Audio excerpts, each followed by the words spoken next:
All right, let's look at 5 of the most popular ways to receive income in retirement. Now, the first way is dividends. Now, dividends are when you receive income from a stock, a mutual fund, or an ETF. So that means you own a stock. Maybe you own JP Morgan, or you own Bank of America, or you own Meta, or you own Apple, or you own Johnson & Johnson or GE, and they pay you a dividend, 2, 3, 4, 5, 6, 7%. That is earning and receiving dividends. So if you have $250,000 and you have a dividend of 4%, that means you're going to receive $10,000 annually in dividends. Now, keep in mind, your dividend is based on the amount of shares that you own, not the price of the stock.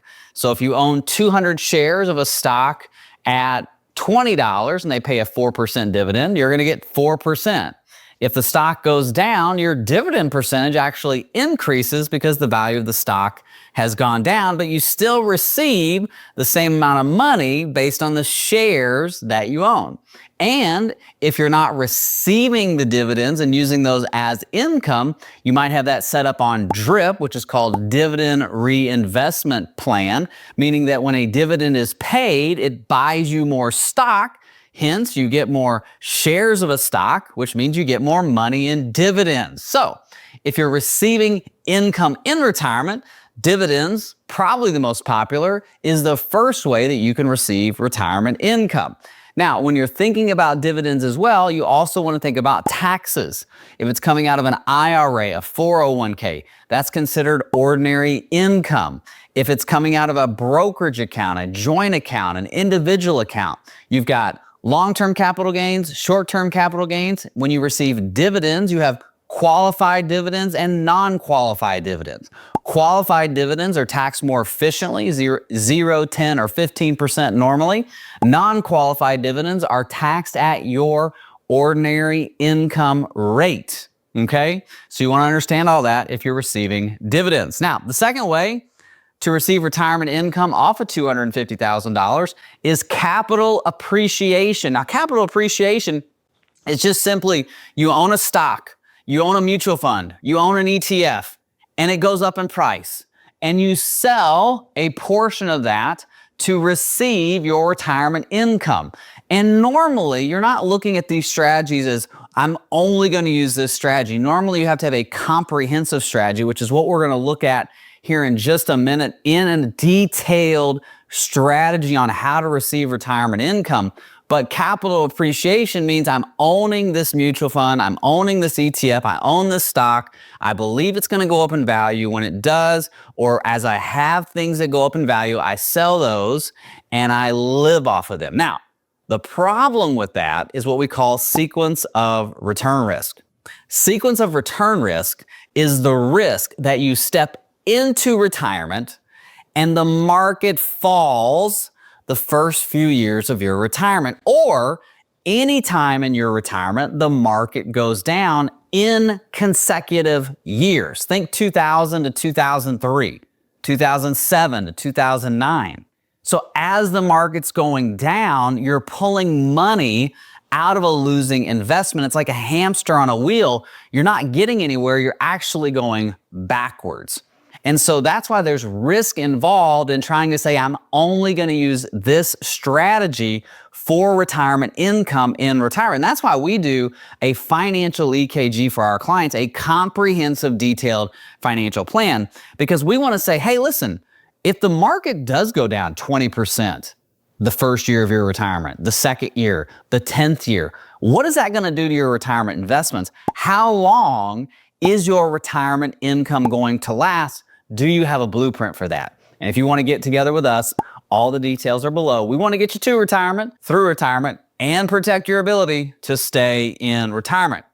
Now, the third way that you can receive retirement income, one of the most popular, is rental income, meaning you own a rental property and that you have renters in there and they pay you rental income. Now, a good rule of thumb is you want to earn about 6 to 8% on your rental income, meaning the rental income that you recognize after taxes, after the mortgage is paid, after the expenses, after paying for a new AC or a roof or whatever, you want to recognize about 6 to 8% of that rental income divided into that property value. So rental income is another way that you can receive it. Now, there's pros and cons to both. Pro is real estate is a physical investment. It's something that you have, you can own, you can get in there and dig the dirt. Some of the cons are if you want to be a landlord in retirement, rental income's not always guaranteed. Think 2020 when the pandemic happened and the government said, hey, you can live there for free. You don't have to pay your rental income. I'm not saying that's going to happen again, but it did happen within our lifetime. And so rental income is something you really want to make sure that you understand completely, but it is a way to receive income in retirement. Now, the fourth way is an annuity income or a pension. An annuity or a pension is when you give a certain amount of money to an insurance company and they pay you an income for life. For example, $100,000 given to an insurance company right now at 65 would pay about $8,000 a year forever to you. Okay, that's an annuity income. Now, is that the only kind of income that you want in retirement? No. Do you want to have all your money in annuities? No. Are annuities right for you? I don't know. I'm not here to sell you an annuity. We're just talking about retirement income sources, and an annuity or a pension is a form of retirement income that we use in our practice and that others use. Doesn't fit everybody's needs, fits some, doesn't fit others, but it's something we need to talk about. The last strategy is the most risky strategy when it comes to receiving retirement income in retirement. And I don't recommend this strategy unless you are well versed in the stock market. You are an advanced trader in the stock market, and that is using options, using an option strategy. So when you're using options, you have calls and puts. You can buy calls and puts. You can sell calls and puts. You have various strategies like butterfly strategies or call put strategies. And as you look at this, you can receive premiums for selling your calls and puts, meaning someone pays you, they buy your calls and puts. And when you do that, you receive a form of income called a premium. It's kind of like what JEPI does, JEPI, the ETF does internally. That's why JEPI can pay a dividend so high, because it's using an options strategy to pay that out. Now, that is very risky. It works really well in a volatile environment. It doesn't work well in a stock market that is sideways or is moving just kind of steadily higher. You need to have the market really volatile to generate the premiums that you need. And off of $250,000, you're probably not going to generate the amount of money that you really want for retirement income. That's why it's important to have a strategy that encompasses multiple forms of retirement income, and that is what we're going to get into next. All right, let's look at a detailed strategy. I've got $250,000 saved for retirement. How much retirement income can I generate? We're going to talk about the most popular way to generate retirement income, and that is using dividends. So we're going to look at dividends alone in this strategy. Now, there's some factors to consider when you're thinking about using a dividend strategy or really any retirement income strategy. And there's 5 factors I want to talk about, and then we're going to get into the exact strategy. The first factor is Social Security. When we're talking about how much retirement income can you generate, you also have to factor in any guaranteed forms of income that you're going to get, and Social Security is one of those forms of income. Obviously, you might have a pension as well, so you want to think about this along those same lines. So when we're thinking about Social Security, we have to think about when are we going to claim Social Security, and then how much in Social Security payment are we going to get at the ages that we claim. So for instance, if you claim Social Security at 62, you're going to get 70% of your full retirement benefit if you were born after the year 1960. If you claim at 67, you're going to get 100% of your full retirement benefit. And if you claim at 70, if you're an overachiever, a broccoli eater, you'll get 124% of your full retirement benefit. But what if you're 63? You'll get 75% if you decide to claim at 63. What if you claim at 68? You get 108% of your benefit. What if you claim at 65? You get 86.7%. So it's really important to understand, when am I going to claim Social Security and how much is the payment going to be for my Social Security benefit? So when we're considering these factors, understanding when we're going to claim Social Security is one of the main factors. If you retire at 60, you've got 2 years or 3 years or 7 years or 10 years, right, before you claim Social Security. And so we want to understand that. So in this scenario, we're going to claim Social Security at 67. The couple is 64. We've got Gary and Mary. At 67, Gary's Social Security would be $2,100 and Mary's would be $1,800. That's their full retirement benefit. So we're going to claim at 67. So from 64 to 67, we're not going to have a Social Security benefit. Now, the second thing you want to think about is, what are my expenses going to be in retirement? For them, their expenses are $30,000 a year. So you got to understand what your expenses are going to be. Because keep in mind, in a dividend strategy, and we're going to look at that here in a second on the board, if the dividends don't cover your expenses, you're going to have to sell some of your stock, your dividend paying stock, to make up the retirement income, depending on when you claim Social Security and what that amount might be. And when you sell the dividend paying stock, you reduce the amount of shares that you own, which means you reduce the dividend income that you receive. So you want to understand, what are my expenses? So in this case, our expenses are $30,000 a year. We also need to understand, are we single or married? How are we filing our taxes? Right? That's number 4. Single versus married. Are we single? Are we joint filing? Are we going to have 2 Social Securities? Are we going to have 1 Social Security? Is there going to be a spousal benefit? Like, what's going on? So we want to understand, are we single and married? In this scenario, it's married. So we have 2 Social Securities. We're married, filing jointly on taxes. So we have a bigger standard deduction. And our expenses are theoretically higher because we're married. So let's look at this. 64, $250,000 saved for retirement. Now, our dividend on a monthly basis is going to be $833. That's 4% of $250,000. Now, I realize you can maybe get 5, 6, 7. I just want to go with 4. That's a really easy number. And the farther down you go on the dividend scale, 6, 7, 8, 9, the riskier it becomes. Now, I'm not saying it won't work. I'm just saying you add a little extra risk in. And that's something when we're calculating in a financial EKG and an investment analysis for a client, I'll show them, hey, if we go down the scale 5, 6, 7%, this is the amount of dividends we can get. This is the retirement income we can receive. But this is the risk that it adds to the portfolio. So we're able to see that in real time. We're not able to go, we're not going to go, well, hey, it's going to add a little bit more risk. No, we're able to say, okay, your risk factor right now is a 55, let's say out of 100. But if we go down the scale for some extra dividend, 7, 8, 9, now it takes our risk factor from 55 to 70.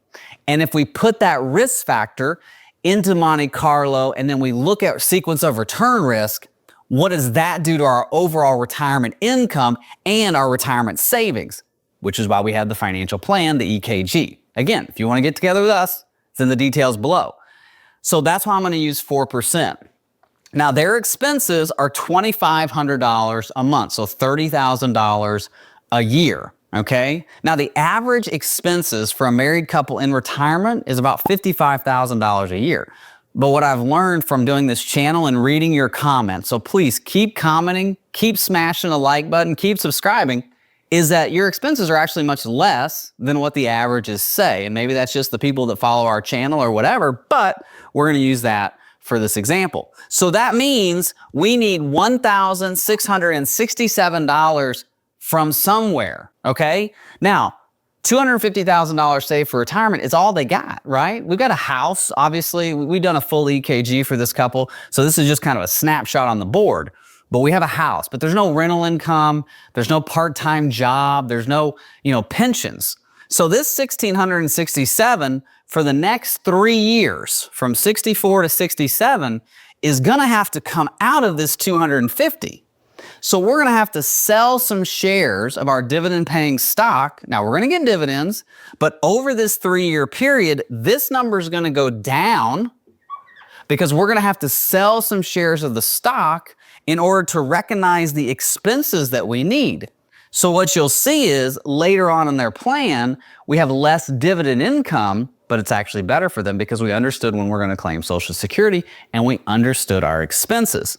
So 64 to 67, our $250,000 goes to $194,154. Okay, that's where we go. Now, I want to put one caveat in this. The 4% dividend rate is on the $250,000, so that's what it's paying. If we can get 1, 2, 3, 4% rate of return on the money, meaning in the market, then this is going to last a lot. This is going to look really, really good. I'm trying to strip this out just so you can understand how dividends alone work. And that's why we want to go through the full EKG, because we want to add in market assumptions, more detailed, to get a better outlook on all this, okay? So again, this is just base case. We go from the board to the software, and that's when you're working with me and we're going through this in a detailed analysis. So we're at 194, 154 at 67 based on the 4% dividends. Now, here's what I want you to notice. See how the dividends went down to 579? Why did it happen? We had to sell some shares of stock. So we sold those shares of stock, but we also took Social Security. Okay, $3,900. That's this right here, right? 3900, 3,900 bucks at 67. So we delayed until 67. Now we could have taken it at 64, and if we'd have done that, we'd have gotten 80%, right? If we take it 64, we'd have got 80% of that value there. Does that make sense? I don't know. That's what we do in the software. Again, we're just kind of high level on this right now. So 3,900 is Social Security, which means our expenses are 2,786, right? With inflation, we're looking at a 3% inflation rate on this money, on the expenses. So they've gone from 25 to 27, which means, look, we have a positive cash flow. It's a positive cash flow of $1,711. You see that? Social Security plus the dividend minus the expenses is plus 1,711. So even though our dividend's gone down, we've claimed Social Security at the right time. And look at our money from 67 to 77, $346,509. And that's with a rate of return of 0 on the money outside of dividends. So all we're looking at this point is dividends. We're not even looking at rates of return on the money. That's why I wanted you to see this stripped down, how powerful it is to understand when am I going to claim Social Security? What are my expenses? Single versus married, taxes and market loss. Understanding those factors is critical when you're thinking about claiming retirement income. You want to have a plan, right? We want to have a plan because Proverbs tells us this. Proverbs 24 says, do your planning before you build your house. So if the wisest man in the world tells us to do our planning before we build a house, we should probably do that before we go into retirement as well. All right. So I hope this has helped. Now let's go to a single scenario. All right, how much will $250,000 generate for me in retirement if I am single? Now, does it matter if you're single or married versus how much it can generate? No, but there are some things that are different if you're single. What is that? Well, your expenses are all on you. Your Social Security is one check. And basically, your retirement is me, myself, and I, right? Like the old movie with Jim Carrey. That is a pretty bad movie, kind of like Cable Guy, but it's whatever.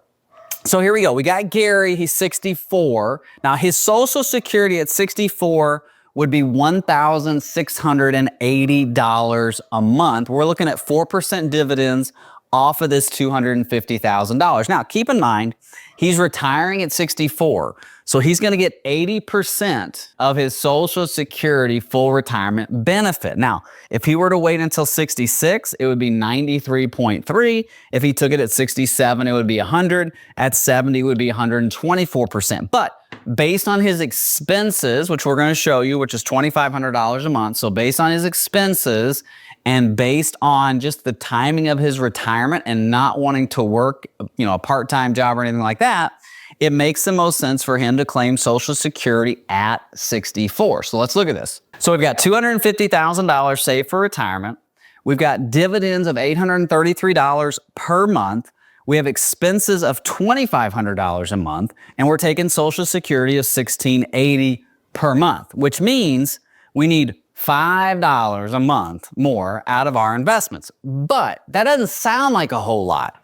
But we're going to put inflation of 3% on this money here, this $2,500 in expenses. And we're only going to consider the 4% dividend yield on this $250,000. We are not going to put any kind of rate of return on the stock itself. For example, if you owned General Mills or Kimberly-Clark or AT&T, and it was paying you a dividend, and the stock share price went from $10 to $12, that's market appreciation, as well as you got the dividends from the shares. But I want to break this down to the the lowest level and just say we're only going to get the dividends. And then I'm going to show you what would happen if we put a rate of return on it.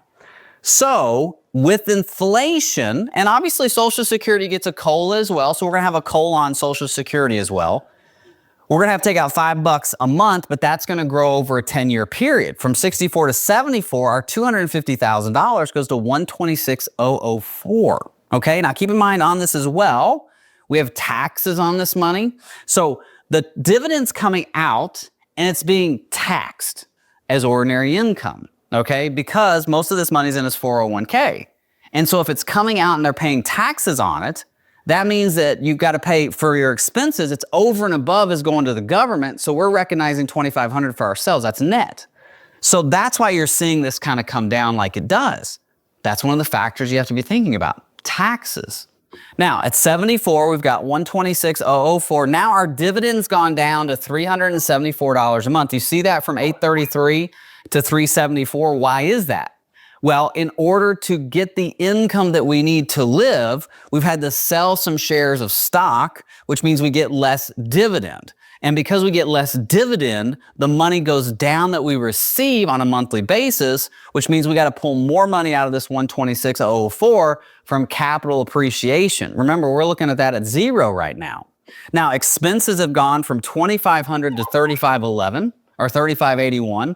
That's compound interest at its worst, right? We like compound interest the other way, right? Putting money into your 401k, dollar cost averaging. I always say God's greatest gift outside of Jesus. Jesus is God's greatest gift, but outside of that is compound interest, which is amazing. Now, Social Security goes from $1,680 to $2,204. So now we've seen Social Security go up as well. That's the cost of living adjustment for Social Security. But now we've got to pull out $839 from our portfolio. So we're getting our dividends, we have expenses, and we've got Social Security. This is what has to come out of our our 126. It was 250,000. Now it's our 126, and at 84, we're at zero, which is pretty good. Lifetime tables for males are 77 in America. So that's 84 is at a zero. Plus, again, this is just kind of a base case. We've done a full financial EKG for Gary.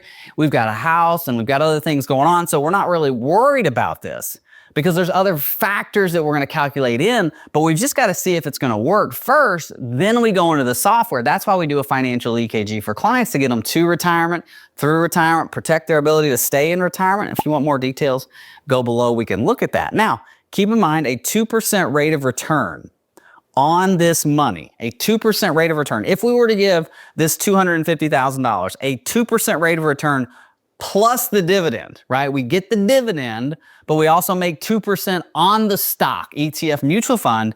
Now we go from 84 to 85. That's pretty good, just 2%. That's not too bad, right? That's like just hit singles and doubles. Pete Rose just passed away when I'm recording this video.